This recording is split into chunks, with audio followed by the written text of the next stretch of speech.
Afternoon. Good afternoon, ma'am. Okay. Good afternoon. Good afternoon, ma'am. Good afternoon, ma'am. Good afternoon. നമുക്ക് ഇന്നത്തെ class തുടങ്ങിയാലോ? അപ്പൊ നമ്മള് ഇന്നലെ എന്താ പഠിച്ചത്? ഫാർമസി എന്ന് പറയുന്ന പുതിയൊരു ചാപ്റ്റർ. നമുക്ക് കഴിയാതിരിക്കണം കേട്ടോ ക്ലാസ്സിലേക്ക് പുറകെ പോയിട്ട് ബോറടിക്കുകയും ചെയ്യരുത്. അപ്പൊ അത് മുൻകൂട്ടി ഞാൻ പറയാം കേട്ടോ. അപ്പോഴേ നമ്മള് ഇങ്ങനെ ഫാർമസിയാണ് അല്ലെ സ്റ്റാർട്ട് ചെയ്തത്. ഫാർമസി എന്ന് പറയുന്ന പുതിയ ചാപ്റ്റർ നമ്മൾ തുടങ്ങി. ഒരു ഫാർമസിസ്റ്റ് അല്ലെ, ആരാണ് ഫാർമസിസ്റ്റ്, ഇതിന്റെ പ്രധാനപ്പെട്ട റോൾ എന്താണ്, പിന്നെ നമ്മൾ കണ്ടത് ഫാർമസിയിലെ ഫങ്ഷൻസുകള്, ഒബ്ജക്റ്റീവ്സുകള്, പിന്നെന്താണ് ഇൻഫ്രാസ്ട്രക്ചർ അല്ലെ, ഒരു ഫാർമസിക്ക് വേണ്ട സൗകര്യങ്ങള് എന്തൊക്കെയാണെന്ന് നമ്മൾ കണ്ടു. പിന്നെന്താണ് എക്യുപ്മെന്റ്സ് അല്ലെ, ഒരു ഫാർമസിയിൽ ആവശ്യമായിട്ടുള്ള എക്യുപ്മെന്റ്സ് എന്തൊക്കെയാണ്, ഇതുവരെയാണ് നമ്മൾ ഇതിലെ പറഞ്ഞത്. നിങ്ങൾ വായിച്ചു നോക്കണം. ഞാൻ ചോദ്യം ചോദിക്കുന്നില്ല എന്ന് കരുതിയിട്ട് വായിക്കാതിരിക്കരുത് കേട്ടോ. വരും സെക്കൻഡ് ടോപ്പിക്കിൽ കഴിയുമ്പോഴേക്കും എക്സാം വരും കേട്ടോ. ആ സമയത്തേക്ക് എല്ലാം കൂടി ഒരുമിച്ചെടുക്കാൻ നിന്ന് കഴിഞ്ഞാല് പ്രശ്നമാവും കേട്ടോ. അപ്പൊ ഓക്കെ, നമുക്ക് ഇന്നത്തെ ക്ലാസ് തുടങ്ങാൻ. ഞാനൊന്ന് ഓൾ മ്യൂട്ട് കൊടുക്കണേ.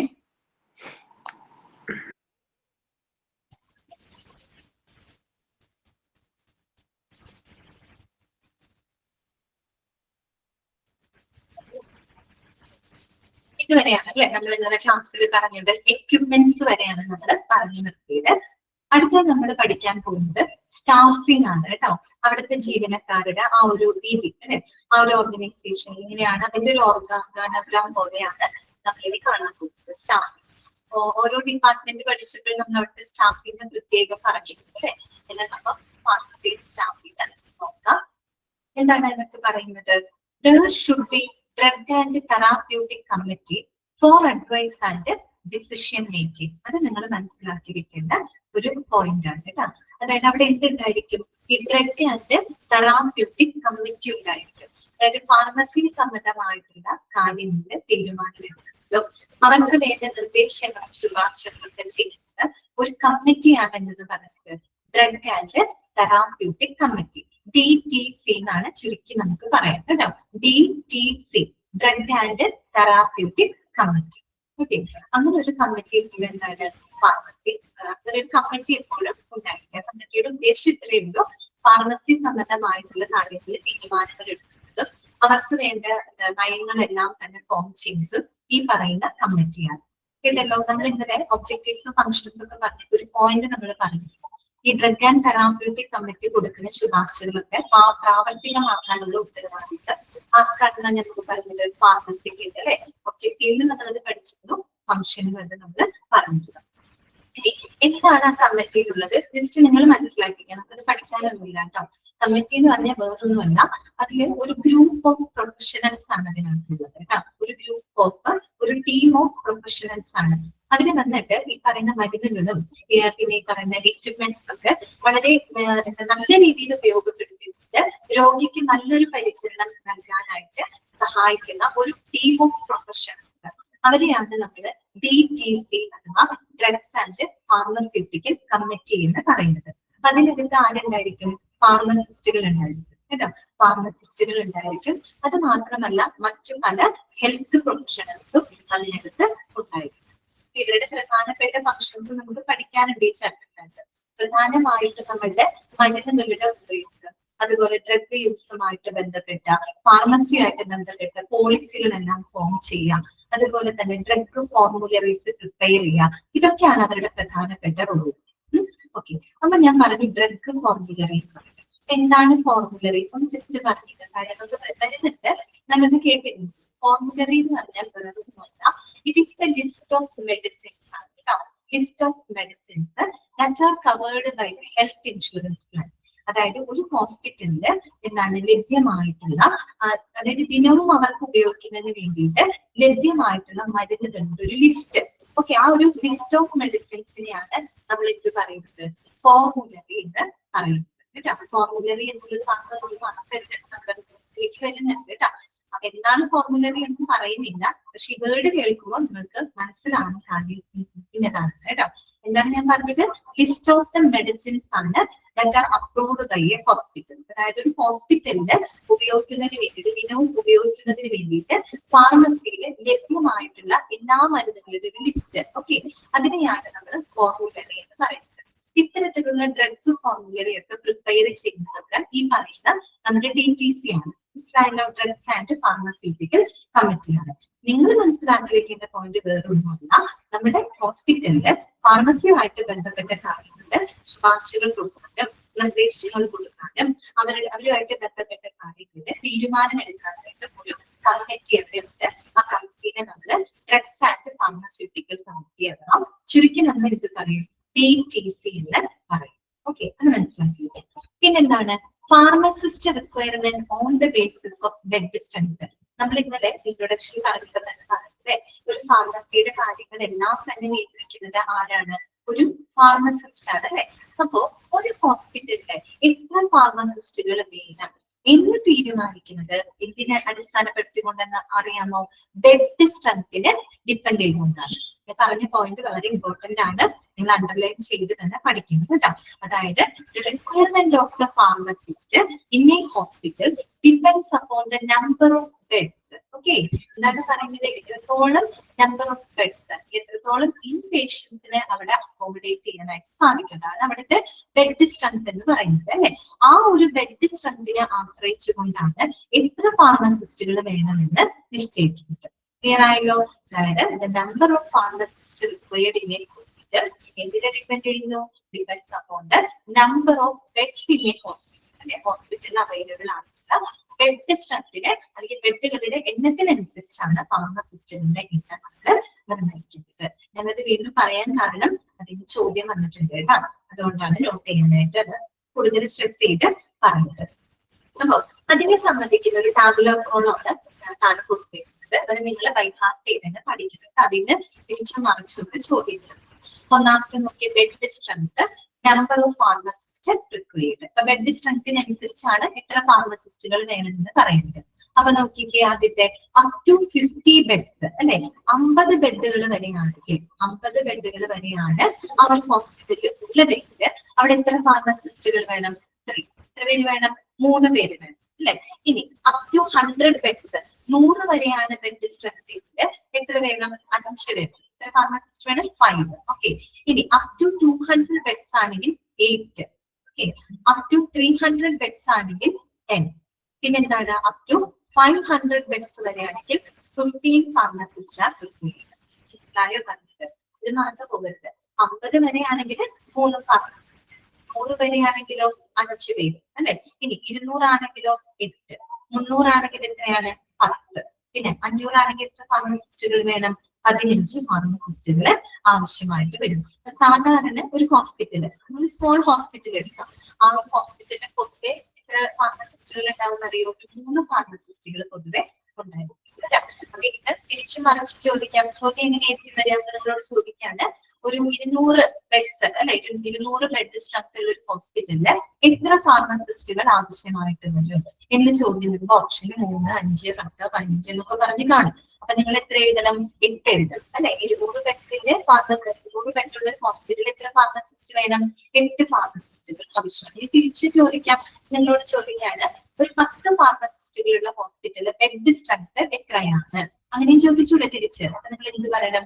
300 ആയിരിക്കും അല്ലെ. അതുകൊണ്ടാണ് അത് ബൈഹാർട്ട് ചെയ്യുന്നത് പറഞ്ഞത്. അപ്പൊ എന്തെങ്കിലും ഒരു കണക്ഷൻ വെച്ച് തന്നെ പഠിച്ചെടുക്കണം. കേട്ടല്ലോ? അപ്പൊ ഇനി അടുത്തത് നമ്മൾ കാണുന്നത് flow chart for the requirements of A hospital pharmacist. ഒരു ഹോസ്പിറ്റൽ ഫാർമസിസ്റ്റിന്റെ ആ ഒരു റിക്വയർമെന്റ് അല്ലെ, അതിന്റെ ഒരു ഫ്ലോ ചാർട്ടാണ് ഇനി നിങ്ങൾ കാണാൻ പോകുന്നത്. അതും വളരെ ഇമ്പോർട്ടന്റ് ആണ് കേട്ടോ. പഠിച്ചു വെക്കണം. ആ ഒരു ഫ്ലോ ചാർട്ട് എന്താണെന്നുള്ളത് കൃത്യമായിട്ട് മനസ്സിലാക്കി വെക്കണം. അപ്പൊ നമുക്ക് നോക്കാം. ഏറ്റവും ടോപ്പ് പൊസിഷനിൽ ആരായിരിക്കും? ഏറ്റവും മുകളിലത്തെ തലത്തിൽ ആരാണ്? ഡയറക്ടർ. ആരാണ്? ഡയറക്ടർ. ഡയറക്ടർ എന്ന് പറഞ്ഞാൽ ആരാണ്? മെഡിക്കൽ ഡയറക്ടർ അല്ലെ. മെഡിക്കൽ ഡയറക്ടർ ആരാണ്? ഹീസ് എ ഫിസിഷ്യൻ അല്ലെ. ഡോക്ടർ തന്നെ ആയിരിക്കും അല്ലെ. ഒരു ഫിസിഷ്യൻ ആണ്. Provides the leadership and guidance for the use of medicines അല്ലെ. മെഡിസിൻസുകൾ എങ്ങനെ ഉപയോഗിക്കണം എന്നതിനെ കുറിച്ചുള്ള ഒരു എന്താ പറയുക, ഗൈഡൻസ് അല്ലെ. ഒരു ഗൈഡൻസ് അല്ലെങ്കിൽ ഒരു ലീഡർഷിപ്പ് ചെയ്യുന്ന വ്യക്തിയാണ് ആരെന്ന് പറയുന്നത്? Medical director. അദ്ദേഹം ആരാണെന്ന് ഞാൻ പറഞ്ഞത് ഒരു ഫിസിഷ്യൻ ആണ്, ഒരു ഡോക്ടർ തന്നെയാണ്. മനസ്സിലായല്ലോ. അപ്പൊ ഏറ്റവും ടോപ്പിൽ കിടക്കുന്നത് ഡയറക്ടർ ആണ്. ഇനി അദ്ദേഹത്തിന്റെ അണ്ടറിൽ ആരാണ് വരുന്നത് നോക്കിയേ. ആരാണ്?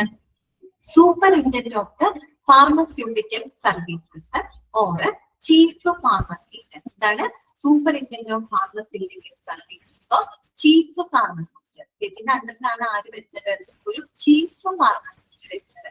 അവരെ തന്നെയാണ് നമ്മൾ എന്തും പറയുന്നത്? സൂപ്പറിൻറ്റൻഡന്റ് അല്ലെ? Superintendent of the pharmaceutical service. രണ്ടും ഒന്ന് തന്നെയാണ് കേട്ടോ. ആരാണ് ചീഫ് ഫാർമസിസ്റ്റ് എന്ന് പറയുന്നത്? അത് സീനിയർ ഫാർമസിസ്റ്റുകളായിരിക്കും കേട്ടോ. സീനിയർ ഫാർമസിസ്റ്റ് ആയിട്ടും who manages the entire pharmacy. ആ മുഴുവൻ ഫാർമസിയും കൈകാര്യം ചെയ്യുന്നത് മാനേജ് ചെയ്യുന്ന വ്യക്തി എന്ന് പറയുന്നത് ആരായിരിക്കും? ഈ പറയുന്ന ചീഫ് ഫാർമസിസ്റ്റ് ആയിരിക്കും. അദ്ദേഹത്തിന്റെ ക്വാളിഫിക്കേഷനുകൾ നോട്ട് ചെയ്തിരിക്കുന്നത്. എന്താണ് അദ്ദേഹത്തിന്റെ ക്വാളിഫിക്കേഷൻ? എംഫാം ആണ് കേട്ടോ. എന്താണ്? എംഫാം ആണ്, മാസ്റ്റർ ഓഫ് ഫാർമസി അഥവാ ഫാർമസിയിലുള്ള പോസ്റ്റ് ഗ്രാജുവേഷൻ കേട്ടോ. പോസ്റ്റ് ഗ്രാജുവേഷൻ ആണ് എംഫാം. നിങ്ങൾ ക്ലാസ്സിൽ ശ്രദ്ധിക്കണം. ഇത് നമ്മൾ എടുക്കുന്ന ഭാഗത്ത് ഒരുപാട് ക്വസ്റ്റ്യൻസ് വരാൻ സാധ്യതയുള്ളതാണ്. അതുകൊണ്ട് നിങ്ങൾ കുറെ ശ്രദ്ധിച്ച് കേൾക്കുക കേട്ടോ. ശ്രദ്ധിച്ച് പഠിക്കാനും ശ്രമിക്കാം. അപ്പൊ നോക്കാം, ചീഫ് ഫാർമസികളോട് ചോദിക്കാറുണ്ട്. ചീഫ് ഫാർമസിസ്റ്റുകളുടെ സാധ്യതയുണ്ട്. ഒരു ചീഫ് ഫാർമസിസ്റ്റിന്റെ യോഗ്യത എന്താണ്? എന്താണ് അവരുടെ ക്വാളിഫിക്കേഷൻ? എംഫാം ആണ് കേട്ടോ. മാസ്റ്റർ ഓഫ് ഫാർമസി നിങ്ങൾ കേട്ടിട്ടില്ലേ? ബി ഫാം, എം ഫാം എന്നൊക്കെ കേട്ടിട്ടില്ലേ? ബി ഫാം എന്ന് പറഞ്ഞാൽ എന്താണ്? ബി ഫാം, ബി എന്താണ്? ബാച്ചുലർ ഓഫ് ഫാർമസി ആണ് അല്ലെ? അണ്ടർ ഗ്രാജുവേറ്റ് കോഴ്സ് ഇൻ ഫാർമസിയാണ്. ബി ഫാം എന്താണ്? ഡിപ്ലോമ കോഴ്സ് ഇൻ ഫാർമസിയാണ്. 2 വർഷത്തെ ഒരു കോഴ്സാണ് diploma course in pharmacy. M pharm എന്താണ്? ബി ഫാം കഴിഞ്ഞിട്ട് ചെയ്യുന്നത് അല്ലെ? മാസ്റ്റർ ഓഫ് ഫാർമസി എന്ന പോസ്റ്റ് ഗ്രാജുവേഷൻ ഇൻ ഫാർമസിയാണ്. ഇനി നിങ്ങൾ വേറൊരു കാര്യം കൂടെ കേട്ടിട്ടുണ്ട്. ഫാം ഡി എന്ന് പറഞ്ഞു കേട്ടിട്ടുണ്ടോ അല്ലെ? ഫാം ഡി ചിന്തിക്കരുത് ഡി ഫാമും ഫാം ഡി ഒന്നാണോ? അല്ല, ഒരെണ്ണം ഡിയിലാണ്, ഒരെണ്ണം പുറകിലാണ്. പക്ഷെ അതല്ല വ്യത്യാസം. ഡി ഫാം എന്ന് പറയുമ്പോൾ ഡിപ്ലോമയാണ്. പക്ഷെ ഫാം ഡി എന്ന് പറഞ്ഞാല് ഡോക്ടർ ഓഫ് ഫാർമസി ആണ്. എന്ന് പറഞ്ഞാല് ഡോക്ടറേറ്റ് ആണ് കേട്ടോ. റിസർച്ചിലുള്ള രീതിയിൽ ഏറ്റവും ഹൈ ആയിട്ടുള്ള ഒരു ക്വാളിഫിക്കേഷൻ ആണ് ഫാം ഡി എന്ന് പറയുന്നത്. ഓക്കെ, അത് കഴിച്ച് നമുക്ക് ഇതിലേക്ക് വരാം. ബയോഫാം മനസ്സിലായല്ലോ. ചീഫ് ഫാർമസിസ്റ്റിന്റെ യോഗ്യത ചോദിച്ചാൽ എം ഫാം ആണ് കേട്ടോ. ഇനി അദ്ദേഹത്തിന്റെ അണ്ടറിലായിട്ട് ഒരുപാട് ഫാർമസിസ്റ്റുകൾ പ്രവർത്തിക്കുന്നുണ്ട്. പക്ഷെ എന്താണ് പ്രത്യേകത? അവരെല്ലാം ചെയ്യുന്നത് ഡിഫറെന്റ് റെസ്പോൺസിബിലിറ്റീസ് ആണ്. ബി ഫാം എന്ന് പറഞ്ഞാൽ ഡിപ്ലോമ ഇൻ ഫാർമസി കേട്ടോ. ഡിപ്ലോമ ഇൻ ഫാർമസി 2 വർഷത്തെ കോഴ്സാണ് കേട്ടോ. 2 വർഷത്തെ കോഴ്സാണ്. ഓക്കെ, ഡിപ്ലോമ കോഴ്സിന്റെ ഇനി മറ്റുള്ളതൊക്കെ ഡിഗ്രി പോലെയാണ്. Graduate, under graduate, post graduate കോഴ്സാണ് കേട്ടോ. ഓക്കെ, അപ്പൊ നോക്കിയാൽ അവരുടെ അണ്ടറിൽ ഒരുപാട് ഫാർമസിസ്റ്റുകൾ ഉണ്ട്. പക്ഷെ അവരെല്ലാവരും തന്നെ ചെയ്യുന്നത് എന്താണ്? ഡിഫറെന്റ് റെസ്പോൺസിബിലിറ്റീസ് ആണ് കേട്ടോ. വ്യത്യസ്തമായിട്ടുള്ള ഉത്തരവാദിത്തങ്ങളാണ് അവർക്കുള്ളത്. അപ്പൊ നമുക്ക് ഓരോന്നും നോക്കാം. ആദ്യത്തെ നോക്കി, ആദ്യത്തെ എന്താണ്? Pharmacist drug distribution department. എവിടെയാണ്? ഡ്രഗ് ഡിസ്ട്രിബ്യൂഷൻ ഡിപ്പാർട്ട്മെന്റ് കൈകാര്യം ചെയ്യുന്ന ഫാർമസിസ്റ്റ് അല്ലെ? അദ്ദേഹത്തിന്റെ യോഗ്യത എന്താന്ന് നോക്കിയേ? ബി ഫാം ആണ് അല്ലെ? ബാച്ചുലർ ഓഫ് ഫാർമസി ആണ് കേട്ടോ. ബി ഫാം ആണ്. അപ്പൊ അദ്ദേഹം കൈകാര്യം ചെയ്യുന്നത് ഡ്രഗ് ഡിസ്ട്രിബ്യൂഷൻ വിഭാഗത്തിനെ ഹാൻഡിൽ ചെയ്യുന്ന ഒരു ഫാർമസിസ്റ്റ് ഉണ്ട്. പിന്നെ രണ്ടാമത്തെ എന്താണ്? ഫാർമസിസ്റ്റ് ബ്രാക്കറ്റിൽ കൊടുത്തിട്ടുണ്ട് മെഡിക്കൽ സ്റ്റോർ അല്ലെ? മെഡിക്കൽ സ്റ്റോർ എന്താണ്? ഈ പറയുന്ന നമ്മുടെ മെഡിസിൻസ് ഒക്കെ സ്റ്റോക്ക് ചെയ്യുന്ന സ്ഥലമാണ് അല്ലെ? അപ്പൊ അവിടുത്തെ കാര്യങ്ങൾ മാനേജ് ചെയ്യുന്ന വ്യക്തി, മാനേജ് ചെയ്യുന്ന ഒരു ഫാർമസിസ്റ്റ് ആയിരിക്കും. അദ്ദേഹത്തിന്റെ ക്വാളിഫിക്കേഷൻ ഇവിടെ കൊടുത്തിട്ടില്ല. പക്ഷെ ക്വാളിഫിക്കേഷൻ ബി ഫാം തന്നെയാണ് കേട്ടോ. ബി ഫാം അല്ലെങ്കിൽ ഡി ഫാം ആയാലും മതിയാകും. ഓക്കെ, പിന്നെ അടുത്തത് നമ്മൾ കാണുന്നത് ഡിസ്പെൻസിങ് ഫാർമസിസ്റ്റുകളാണ്. എന്താണ്? ഡിസ്പെൻസിങ് ഫാർമസിസ്റ്റുകളാണ്. അതിൽ 2 ഫാർമസിസ്റ്റ് കേട്ടോ. 2 ഫാർമസിസ്റ്റ് 2 പേരുണ്ട്. അവരുടെ ക്വാളിഫിക്കേഷൻ എന്ന് പറയുന്നത് B pharm or D pharm അല്ലെ?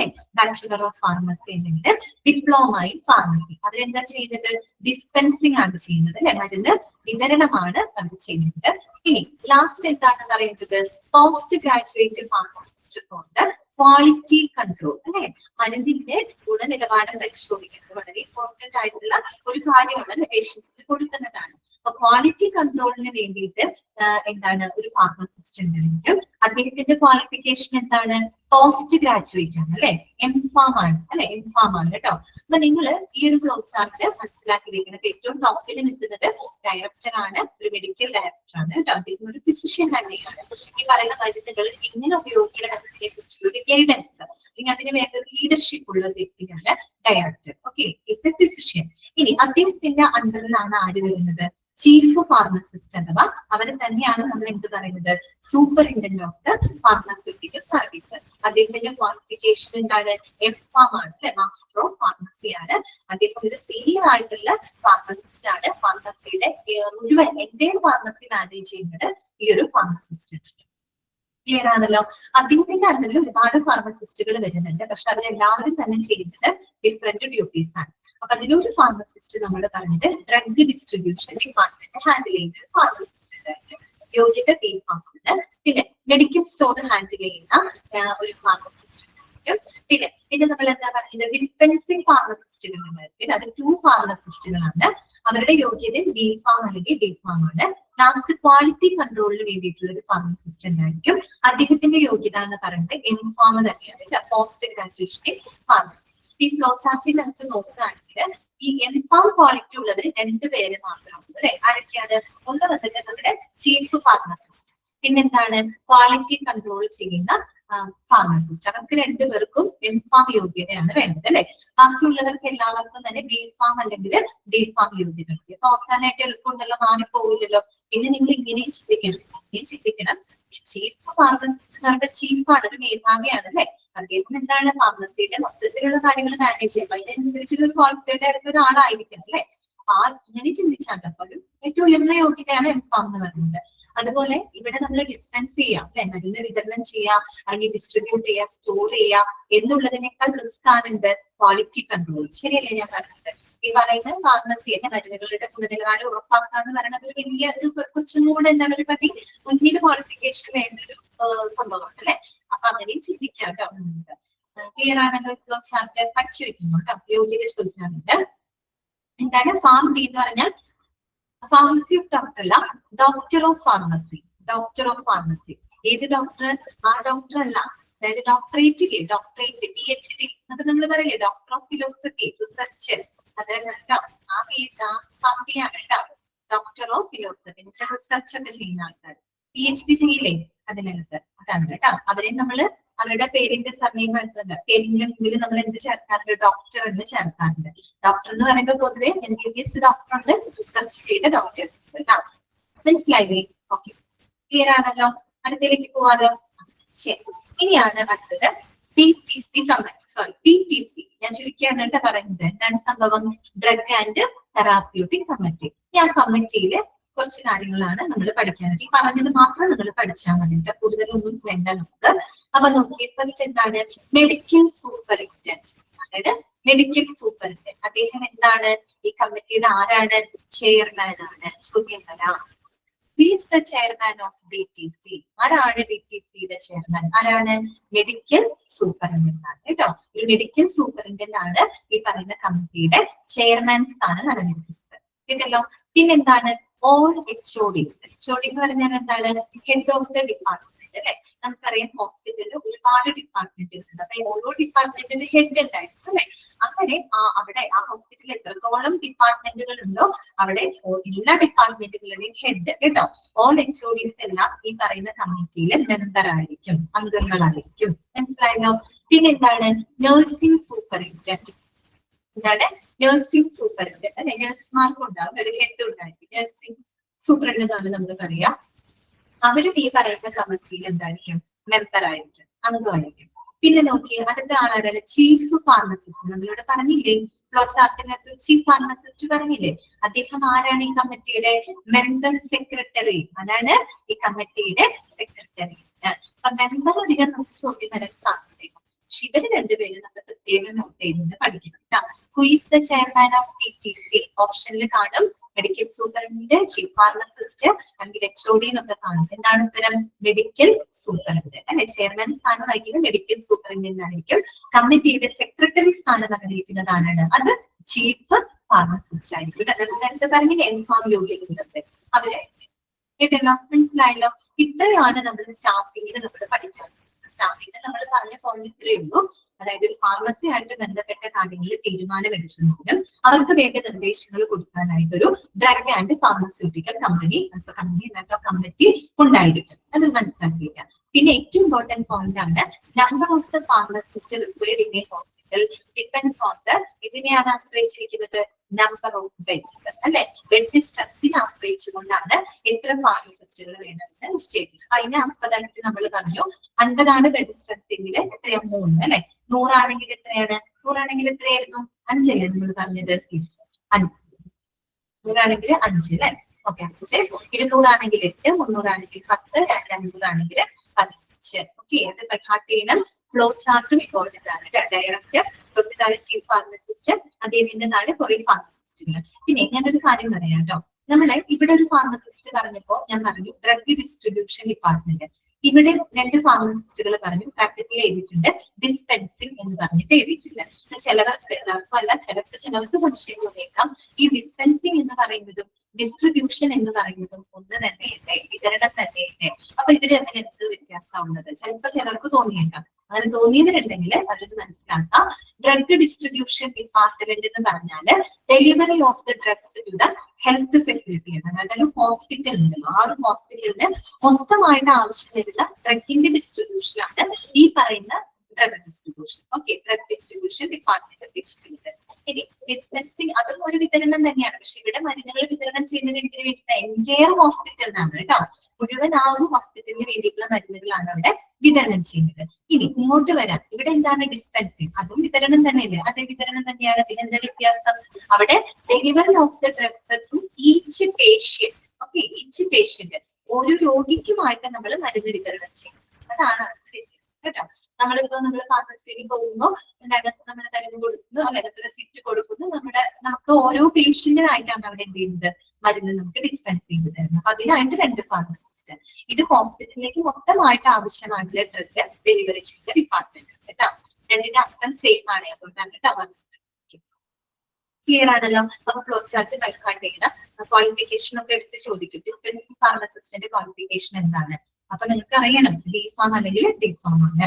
പിന്നെ നമ്മൾ പറഞ്ഞു ഈ കമ്മിറ്റിയിൽ പ്രധാനമായിട്ടും പഠിക്കാനുള്ളത് നമുക്ക് ചെയർമാൻ ആരായിരിക്കും, അത് മെഡിക്കൽ സൂപ്രണ്ടന്റ് ആയിരിക്കും, സെക്രട്ടറി ആരായിരിക്കും, അത് ചീഫ് ഫാർമസിസ്റ്റ് ആയിരിക്കും. ക്ലിയർ ആണല്ലോ. ഇനി നമ്മൾ പഠിക്കുന്നത് ഫങ്ഷൻസ് ആണ്. ആരുടെ ഫങ്ഷൻസ് ആണെന്ന് അറിയാമോ, നമ്മുടെ DTCയുടെ ഫങ്ഷൻസ് കേട്ടോ. അതായത് ഡ്രഗ് ആൻഡ് തെറാപ്യൂട്ടിക് കമ്മിറ്റിയുടെ ഫങ്ഷൻസുകൾ, പ്രവർത്തനങ്ങൾ എന്തൊക്കെ നമ്മൾ ഇന്നലെ കണ്ടത് ഫാർമസിയുടെ പ്രവർത്തനങ്ങളാണ്. ഇനി നമ്മൾ കാണാൻ പോകുന്നത് ഈ DTCയുടെ ഫങ്ഷൻസ് ആണ്. അപ്പൊ നമുക്ക് എല്ലാം കണക്ട് ചെയ്ത് തന്നെ പഠിക്കാം കേട്ടോ. ഒന്നാമത്തെ ഫങ്ഷൻ എന്താണ് പറയുന്നത്, to prepare of the hospital drug formulary. Formality എന്നാണ് എഴുതി വെച്ചിരിക്കുന്നത്, ഫോർമാലിറ്റി അല്ല ഫോർമുലറി ആണ് കേട്ടോ. FORMULARY formulary. ഓക്കെ, അങ്ങനെ തിരുത്തണം കേട്ടോ. എന്താണ് to prepare of the hospital drug formulary, അതായത് ഒരു ഹോസ്പിറ്റലിന് ആവശ്യമായിട്ടുള്ള ഡ്രഗ് ഫോർമുലറി തയ്യാറാക്കുന്നത് ഇവരുടെ പ്രധാനപ്പെട്ട ഫംഗ്ഷനാണ്. ഞാൻ നേരത്തെ സൂചിപ്പിച്ചിരുന്നു, എന്താണ് ഡ്രഗ് ഫോർമുലറി എന്നതുകൊണ്ട് ഉദ്ദേശിക്കുന്നത്, ലിസ്റ്റ് ഓഫ് ദ മെഡിസിൻസ് ആണ് അല്ലെ, അപ്രൂവ്ഡ് ബൈ ഹോസ്പിറ്റൽ അല്ലെ.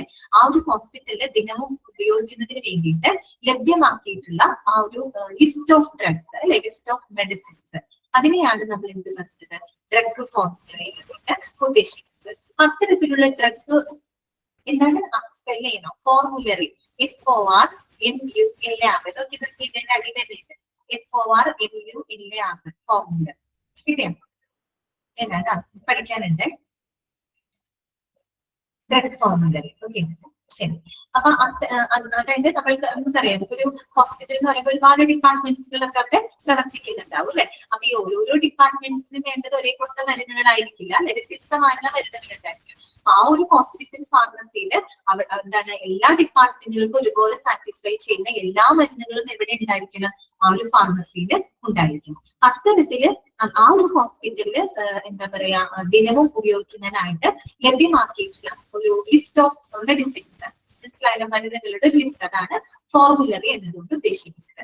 ആ ഒരു ഫോർമുലറി, ആ ഒരു ഹോസ്പിറ്റലിന് ആവശ്യമായിട്ടുള്ള ഡ്രഗ് ഫോർമുലറി തയ്യാറാക്കുന്നത് ആരാണ്, ഈ പറയുന്ന നമ്മുടെ കമ്മിറ്റിയാണ് കേട്ടോ, DTC കമ്മിറ്റിയാണ്. പിന്നെ നെക്സ്റ്റ് പോയിന്റ് എന്താണ്, അപ്പൊ ഇങ്ങനെ ചിന്തിക്കാൻ നമ്മൾ കണക്ട് ചെയ്ത് പഠിക്കാം. അപ്പൊ നമ്മൾ ശരി ഓക്കെ ലിസ്റ്റ് നമ്മൾ തയ്യാറാക്കി, ഡ്രഗ്സിന്റെ ലിസ്റ്റ് തയ്യാറാക്കി. ഇനി നമുക്ക് എന്ത് വേണം ലിസ്റ്റ് തയ്യാറാക്കാതെ ആ ലിസ്റ്റ് പ്രകാരമുള്ള മരുന്നുകൾ ഒന്നില്ലെങ്കിൽ നമ്മൾ മാനുഫാക്ചർ ചെയ്യണം, നിർമ്മിക്കണം, അതല്ലെങ്കിൽ നമ്മൾ എന്ത് ചെയ്യണം, മറ്റേതെങ്കിലും സപ്ലൈസിൽ നിന്ന് നമ്മൾ പർച്ചേസ് ചെയ്യും. ഇതല്ലേ വേണ്ടി വരാം. അത് തന്നെയാണ് അടുത്ത point, to select of the manufacturer and supplier, mode of procurement. എന്തൊക്കെയാണ് പറയുന്നത്? അതായത് ഒന്നില്ലെങ്കിൽ നിർമ്മാതാക്കളെ അല്ലെങ്കിൽ വിതരണക്കാരെ, സംഭരണ രീതി അല്ലെ, മോഡ് ഓഫ് പ്രൊക്യൂർമെന്റ്, സംഭരണ രീതി എന്നിവയെല്ലാം തിരഞ്ഞെടുക്കുക അല്ലെ. ചിന്തിക്കാം, ഫോർമുലറി തന്നെ ലിസ്റ്റ് ഓഫ് മെഡിസിൻസ് ആണ്, ലിസ്റ്റ് തയ്യാറാക്കി ഇനി നമുക്ക് ആ ലിസ്റ്റ് പ്രകാരമുള്ള മരുന്ന് ഒന്നിനെയും നമ്മൾ നിർമ്മിക്കണം അല്ലെങ്കിൽ വിതരണക്കാരിൽ നിന്ന് പർച്ചേസ് ചെയ്യണം. സെക്കൻഡ് പോയിന്റ് കിട്ടിയില്ലേ നമുക്ക്? To select of manufacturer and supplier, ഒപ്പം എന്താണ് മോഡ് ഓഫ് പ്രൊക്യൂർമെന്റ് അല്ലെ. ഇതൊക്കെ കൊണ്ടുവന്നാലും എന്താണ് നമ്മൾ ശരിയായ രീതിയിൽ സംഭരിച്ചു വെക്കണം അല്ലെ. ആ ഒരു സംഭരണ രീതിയും കൂടെ നമ്മൾ സെലക്ട് ചെയ്ത് വെക്കണം, തിരഞ്ഞെടുക്കണം കേട്ടോ. അതാണ് ആ ഒരു. ഇനി തേർഡ് പോയിന്റ് എന്താണ്? അങ്ങനെ നമ്മൾ വാങ്ങിച്ചുകൊണ്ടിരിക്കുക, ഒന്നിനെയും നമ്മൾ ആ ഡ്രഗ് നിർമ്മിച്ചു അല്ലെങ്കിൽ വേറെ ഏതെങ്കിലും സപ്ലൈസിൽ നിന്ന് നമ്മൾ പർച്ചേസ് ചെയ്തു. ഇനി നമുക്ക് എന്ത് വേണം അതിനകത്ത്? യെസ്, പഴയ മരുന്നുകളെല്ലാം തന്നെ ഒഴിവാക്കിയുണ്ട്, പുതിയ ചില മരുന്നുകൾ നമുക്ക് ഇതിൽ ആഡ് ചെയ്യും. ഇതിലെ വേണ്ടത് അതാണ് അടുത്ത point. To add of the new drugs, deletion of the old drugs. ചില പഴയ മരുന്നുകൾ മാറ്റിയിട്ട് പുതിയ മരുന്നുകൾ അതിനകത്തേക്ക് ചേർക്കാം കേട്ടോ. പുതിയ മരുന്നുകൾ ചേർക്കാം. അപ്പൊ അതും കഴിഞ്ഞു, എല്ലാം സെറ്റ് ആണ്. ഇനി നമുക്ക് എന്ത് ചെയ്യാം? ഡ്രഗ് നമുക്ക് ഡിസ്ട്രിബ്യൂട്ട് ചെയ്യാം അല്ലെ. അതാണ് next point. Drugs to be supplied in ഈ പറയുന്ന ഔട്ട്പേഷ്യന്റ് ഫാർമസി ഡിപ്പാർട്ട്മെന്റിലേക്കുള്ള ഡ്രഗ്സുകൾ സപ്ലൈ ചെയ്യുക അല്ലെ. സപ്ലൈ ചെയ്യുന്നതിന് വേണ്ടിയിട്ട് അത്തരം ഡ്രഗ്സ് സപ്ലൈ ചെയ്യുന്നതിന് ആവശ്യമായിട്ടുള്ള ഡ്രഗ്സുകൾ കീപ്പ് ചെയ്യുക. ഓക്കെ ആണല്ലോ. ആദ്യത്തെ 4 പോയിന്റ് കിട്ടിയില്ലേ? ക്ലിയർ ആയില്ലേ? ഓക്കെ. ഇനി അടുത്ത പോയിന്റ് എന്താണ് പറഞ്ഞത്? Policy forming for the pharmacy and monitoring. അതായത് ഫാർമസിക്ക് ആവശ്യമായിട്ടുള്ള നയങ്ങൾ രൂപപ്പെടുത്തുക. അതാരുടെ ഫംഗ്ഷനാണ്? ATCയുടെ ഫംഗ്ഷനാണ് അല്ലെ. നമ്മൾ ഫംഗ്ഷനും ഒബ്ജക്റ്റീവ് പറഞ്ഞില്ലേ, അവരുടെ ശുപാർശകൾ പ്രാവർത്തികമാക്കേണ്ടത് ഫാർമസിയാണെന്ന് പറഞ്ഞു അല്ലെ. ഈ ഫാർമസിക്ക് ആവശ്യമായിട്ടുള്ള നയ നടപടിക്രമങ്ങളെല്ലാം തന്നെ പോളിസികളെല്ലാം ഫോം ചെയ്യുന്നത് ഈ പറയുന്ന കമ്മിറ്റിയാണ്. ഇനി അങ്ങനെ ഫോം ചെയ്താൽ മാത്രം മതിയോ? അല്ല, പിന്നെ എന്തും കൂടെ വേണം? മോണിറ്ററിങ്. അത് കൃത്യമായിട്ട് തന്നെ നമ്മൾ എന്ത് ചെയ്യണം? വിലയിരുത്തണം. വെറുതെ ഒരു പോളിസി ഉണ്ടാക്കി വെച്ചാൽ മാത്രം കാര്യമില്ല അല്ലെ. അത് കറക്റ്റ് ആയിട്ട് ഇത് ഇംപ്ലിമെന്റ് ചെയ്താൽ നല്ല രീതിയിൽ അത് വർക്കാകുന്നുണ്ടോ എന്ന് നമ്മൾ എന്ത് ചെയ്യണം? മോണിറ്റർ ചെയ്യണം അല്ലെ, വിലയിരുത്തണം. ഓക്കെ. പിന്നെ അടുത്തത് എന്താണ്? Budget demand for the pharmacy അല്ലെ. ഫാർമസിക്ക് വേണ്ടിയിട്ടുള്ള ബഡ്ജറ്റ് ഡിമാൻഡ് ചെയ്യാം. നമുക്കറിയാം ഫാർമസിയിൽ ഈ പറയുന്ന ഡ്രഗ്സ് നിർമ്മിക്കാനാണെങ്കിലും പർച്ചേസ് ചെയ്യാനാണെങ്കിലും എന്ത് വരും? നമുക്ക് ചെലവ് വേണ്ടി വരും അല്ലെ.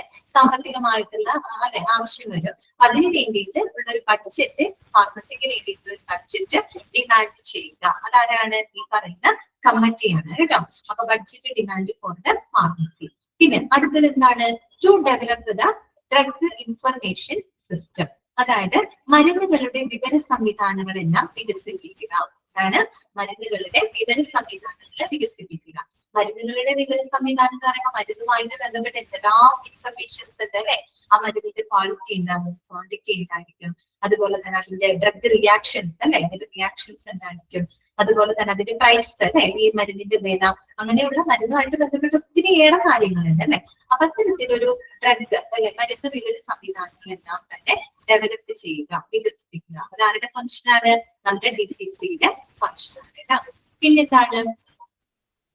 To check of pharmacy records and drug quality. അതായത് ഈ ഫാർമസി രേഖകളും പിന്നെന്താണ് മരുന്നുകളുടെ ഗുണനിലവാരവും എല്ലാം തന്നെ ചെക്ക് ചെയ്യുക, പരിശോധിക്കുക. ആരാണ് ചെയ്യുന്നത്? കമ്മിറ്റിയാണ് ചെയ്യുന്നത് അല്ലെ. ഇനി അങ്ങനെ ചെക്ക് ചെയ്യുന്നതിലൂടെ നമുക്ക് എന്ത് ചെയ്യാൻ പറ്റുന്ന പറയണേ? To maintain of the drug standard and quality control. അടുത്ത പോയിന്റ് ആണ് കേട്ടോ. അതുവഴി നമ്മൾ അത് ചെക്ക് ചെയ്ത് നമുക്ക് എന്ത് ചെയ്യാൻ പറ്റും? ആ ഒരു മരുന്നിന്റെ നിലവാരം അല്ലെ, ആ ഒരു ഗുണനിലവാര നിയന്ത്രണമൊക്കെ നമുക്ക് കറക്റ്റ് ആയിട്ട് നിലനിർത്താനായിട്ട് സാധിക്കും അല്ലെ. അത് ക്വാളിറ്റി ചെക്ക് ചെയ്താലല്ലേ നമുക്ക് പറ്റുള്ളൂ. അത്തരത്തില് മരുന്നുകളുടെ നിലവാരം, അതിന്റെ ആ ഒരു ക്വാളിറ്റി കൺട്രോൾ അല്ലെ, നിലവാര നിയന്ത്രണങ്ങളൊക്കെ നമുക്ക് നല്ല രീതിയിൽ മെയിൻറ്റെയിൻ ചെയ്യാനായിട്ട് സാധിക്കും അല്ലെ. പ്രോപ്പർ ആയിട്ട് മെയിൻറ്റെയിൻ ചെയ്ത് നിലനിർത്താനായിട്ട് സാധിക്കും. ലാസ്റ്റ് ആൻഡ് ഫൈനൽ പോയിന്റ് എന്താണ്? To dispose of the expiry drugs അല്ലെ.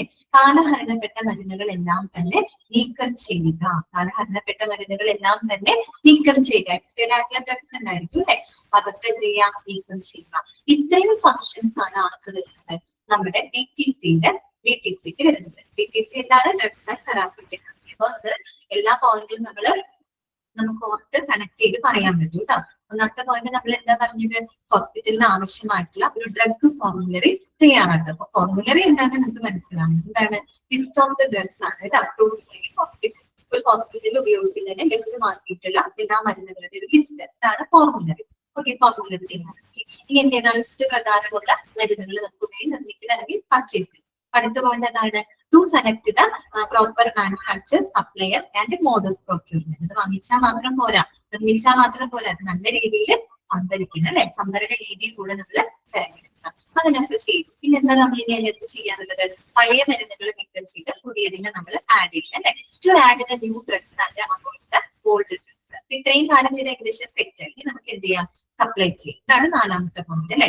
Drugs to be supplied in ഒപിവിയിലേക്ക് സപ്ലൈ ചെയ്യുന്ന മരുന്നുകളെല്ലാം, ഡ്രഗുകളെല്ലാം കീപ്പ് ചെയ്യുക. പിന്നെ ബാക്കി എന്താ നമ്മൾ പറഞ്ഞത്? പോളിസി ഫോമിംഗ് ഫോർ ദ ഫാർമസിക്ക് ആവശ്യമായിട്ടുള്ള നയങ്ങള് രൂപീകരിക്കുക, അതോടൊപ്പം തന്നെ കൃത്യമായിട്ട് പരിഹരിക്കുക. പിന്നെ നമ്മൾ എന്താ പറഞ്ഞത്?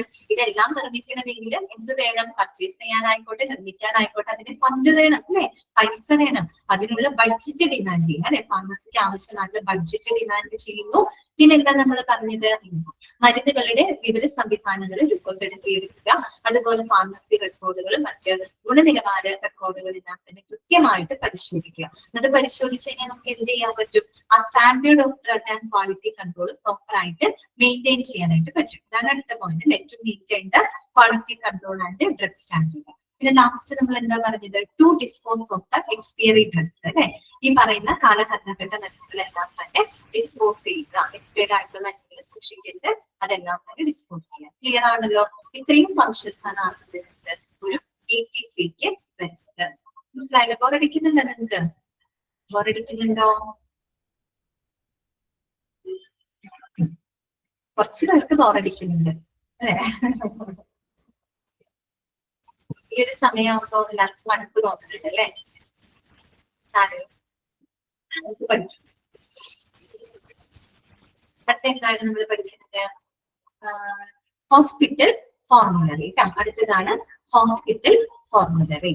എന്താണ് ഹോസ്പിറ്റൽ ഫോർമുലറി എന്ന് പറഞ്ഞാല്? ഞാൻ നേരത്തെ സൂചിപ്പിച്ചിരുന്നു അല്ലെ. ഫോർമുലറി എന്ന് പറഞ്ഞാൽ വേറൊന്നുമല്ല ഉദ്ദേശിക്കുന്നത് list of medication, list of medicines കേട്ടോ. ലിസ്റ്റ് ഓഫ് മെഡിസിൻസ് ആണ് that are routinely available for the use in hospital കേട്ടോ. ഹോസ്പിറ്റലിൽ ദിനവും നമുക്ക് ഉപയോഗിക്കുന്നതിന് വേണ്ടിയിട്ട് ലഭ്യമാക്കിയിട്ടുള്ള ആ ഒരു മരുന്നുകളുടെ ലിസ്റ്റ് ആണ് എന്താ? ഫോർമുലറി. ഏതൊരു ഹോസ്പിറ്റലിലും ഏതൊരു ഫാർമസിയിലും എന്തുണ്ടായിരിക്കും? ഈ പറയുന്ന ഫോർമുലറി ഉണ്ടായിരിക്കും കേട്ടോ. ആ ഒരു ഫോർമുലറി പ്രകാരമാണ് അടുത്ത പല കാര്യങ്ങളും മരുന്നുകളുടെ വിതരണം എല്ലാം നടക്കുന്നത് ആ ഒരു ഫോർമുലറിനെ ബേസ് ചെയ്തിട്ടാണ് കേട്ടോ. ഓക്കെ, അപ്പൊ നമുക്ക് നോക്കാം ഹോസ്പിറ്റൽ ഫോർമുലറി. അതുമായിട്ട് ബന്ധപ്പെട്ട ചില കാര്യങ്ങളാണ് കേട്ടോ അവിടെ പറയുന്നത്. നോക്കാം. No hospital pharmacy can perhaps stock every medication that is concerned doctor may want to prescribe for their patients who are hospitalized. എന്താണ് നോ ഹോസ്പിറ്റൽ ഫാർമസി? നെഗറ്റീവ് ഇതിലാണ് തുടങ്ങിയത്. എന്താണ് അവിടെ ഉദ്ദേശിക്കുന്നത് അറിയുമ്പോൾ, ഒരു ഡോക്ടർ അവരുടെ രോഗിക്ക് വേണ്ടിയിട്ട് നിർദ്ദേശിക്കാൻ ആഗ്രഹിക്കുന്ന എല്ലാ മരുന്നുകളും സ്റ്റോക്ക് ചെയ്യാനായിട്ട് എന്തിനു കഴിയില്ല? ഫാർമസിക്ക് സാധിക്കില്ല. അതൊരു ട്രൂത്ത് ആണ് കേട്ടോ, അതൊരു ഫാക്റ്റ് ആണ് ശരിക്കും പറഞ്ഞാല്. അതായത് ഒരു ഡോക്ടർക്ക് അവരുടെ രോഗിക്ക് നിർദ്ദേശിക്കാനായിട്ട് ഡോക്ടർ ആഗ്രഹിക്കുന്ന എല്ലാ മരുന്നുകളും സ്റ്റോക്ക് ചെയ്യാനായിട്ട് ആർക്ക് സാധിക്കില്ല? ഫാർമസിക്ക് സാധിക്കില്ല കേട്ടോ. അതൊരു ഫാക്റ്റ് ആണ്. പിന്നെ രണ്ടാമത്തെ കാര്യം എന്താണ് പറയുന്നത്? Drug and therapeutic committee consist of a list of the medications that the hospital pharmacy stocks along with the information about each medication. നമ്മൾ നേരത്തെ പറഞ്ഞില്ലേ DTCയെ കുറിച്ച് നമ്മൾ പറഞ്ഞു. അവിടെ ഒരു പ്രധാനപ്പെട്ട ഫംഗ്ഷൻ എന്താണ്? ഈ പറയുന്ന ഫോർമുലറി തയ്യാറാക്കുന്നത് ആ ഒരു കമ്മിറ്റിയാണ് അല്ലെ. അത് ഈ കമ്മിറ്റിക്ക് ഒരു പ്രത്യേക കമ്മിറ്റി എന്ത് ചെയ്യുന്ന അറിയാമോ? ഈ പറയുന്ന ഓരോ മരുന്നുകളുടെയും വിശദ വിവരങ്ങൾ സഹിതം ഫാർമസിയിൽ സ്റ്റോക്ക് ചെയ്തിട്ടുള്ള എല്ലാ മരുന്നുകളുടെയും ലിസ്റ്റ് ആളുടെ പക്കലുണ്ടായിരിക്കും. ഈ പറയുന്ന ഡ്രഗ് ആൻഡ് തെറാപ്യൂട്ടിക് കമ്മിറ്റിയുടെ കയ്യിലുണ്ടായിരിക്കും. അതിനാണല്ലോ അത് പ്രിപ്പയർ ചെയ്തത്. അവർക്കറിയാൻ പറ്റും അല്ലെ. അത് വെറും മരുന്നുകളുടെ ലിസ്റ്റ് മാത്രമല്ല, അതിൽ ഉൾപ്പെട്ട ഓരോ മരുന്നുകളുടെയും വിവരങ്ങൾ അല്ലെ, പൂർണ്ണമായിട്ടുള്ള വിവരങ്ങൾ സഹിതം ആ ഒരു ഫാർമസിയിൽ സ്റ്റോക്ക് ചെയ്തിട്ടുള്ള എല്ലാ മരുന്നുകളുടെയും ലിസ്റ്റ് ഡ്രഗ് ആൻഡ് അല്ലെങ്കിൽ DTCയുടെ പക്കല് ഉണ്ടായിരിക്കും. മനസ്സിലായല്ലോ?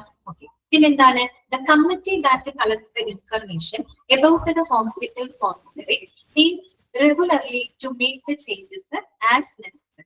എന്ത് ചെയ്യുന്നു വെച്ചാൽ നമ്മൾ ഈ കമ്മിറ്റി ഉണ്ടല്ലോ DTC, ഈ കമ്മിറ്റി എന്ത് ചെയ്യുന്നു വെച്ചാൽ ഹോസ്പിറ്റൽ ഫോർമുലറിയെ സംബന്ധിക്കുന്ന എല്ലാ വിവരങ്ങളും ശേഖരിച്ചിട്ട് ആവശ്യാനുസരണം മാറ്റങ്ങൾ വരുത്തുന്നതിന് വേണ്ടിയിട്ട് എന്ത് ചെയ്യരുത്? ഡെയിലി അല്ലെ, റെഗുലർലി ഡെയിലി അവർ എന്ത് ചെയ്യും? മീറ്റ് ചെയ്യും. അവര് യോഗങ്ങൾ ചെയ്തു എന്ന് പറഞ്ഞാല് ഈ പറയുന്ന ഡെയിലി അവർ എന്ത് ചെയ്യുന്നുണ്ട്, അപ്ഡേഷൻസ് അതിനകത്ത് നടത്തുന്നുണ്ട്. ഡെയിലി അവര് അപ്ഡേറ്റ് ചെയ്ത് പോകുന്നുണ്ട് മരുന്നുകളുടെ കാര്യം. അല്ലാണ്ട് ഒരു ആഴ്ച എത്തിയിട്ടോ ഒരു മാസം എത്തിയിട്ടോ അങ്ങനെയൊന്നും അല്ല അപ്ഡേഷൻ ചെയ്യുന്നത്. ഡെയിലി എന്നാണ് അവര് അപ്ഡേറ്റ് ചെയ്യുന്നത്. അതാണ് അതിൽ നമുക്ക് മനസ്സിലാക്കാൻ പറ്റുന്നത് അല്ലെ. ഈ ഒരു കമ്മിറ്റി എന്താണെന്ന് പറഞ്ഞത്, ആ ഒരു എന്താ പറയുക, ഓരോ മരുന്നുകളുടെയും വിവരങ്ങൾ അടക്കം ആ ഒരു ഫാർമസിയിൽ സ്റ്റോക്ക് ചെയ്തിട്ടുള്ള എല്ലാ മരുന്നുകളുടെയും ഒരു ലിസ്റ്റ് അങ്ങനെയാണ് നമ്മൾ ഫോർമുലറി എന്ന് പറഞ്ഞത് അല്ലെ. അത് ഈ പറയുന്ന BTCയുടെ പക്കലുണ്ടായിരിക്കും. അവര് ഈ ഫോർമുലറിയിൽ നിന്ന് എല്ലാ വിവരങ്ങളും ശേഖരിച്ചിട്ട് ആവശ്യാനുസരണം മാറ്റങ്ങൾ വരുത്തുന്നതിന് വേണ്ടിയിട്ട് ദിനവും അവര് എന്ത് ചെയ്യും, മീറ്റ് ചെയ്യും. ഓക്കെ, ആ മീറ്റിങ്ങിലൂടെ ആ മീറ്റിംഗ് കമ്മിറ്റിക്കകത്ത് ഒരുപാട് പ്രൊഫഷണൽസ് ആണ് ഇരിക്കുന്നത് അല്ലെ. അവരങ്ങനെ കൂട്ടായ ഒരു ചർച്ച നടത്തിയിട്ട് എന്തെല്ലാം മാറ്റങ്ങൾ, എന്തെല്ലാം അപ്ഡേഷൻസ്, എന്തെല്ലാം ആൾട്ടറേറ്റ്സ് എന്നത് വരുത്തണമെന്ന് ആ ഒരു മീറ്റിംഗില് ഡിസ്കസ് ചെയ്യും. മനസ്സിലായില്ല. അപ്പൊ ഡെയിലി അപ്ഡേഷൻ നടക്കുന്നുണ്ടെന്ന് ഓർക്കാം. അതിന് വലിയ ചോദ്യങ്ങളൊന്നും വരാനില്ല. പക്ഷെ ചോദ്യം പ്രതീക്ഷിക്കാവുന്ന 2 പോയിന്റുകളാണ് ഇനി കൊടുത്തേക്കുന്നത് കേട്ടോ. അത് നിങ്ങൾ നോട്ട് ചെയ്യണം. എന്താണ് മൂന്നാമത്തെ പോയിന്റ് പറയുന്നത്?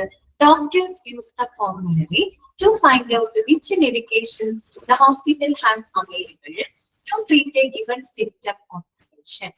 They also checking to ensure that they do not prescribe the medication that can cause perilous interactions with the other medications.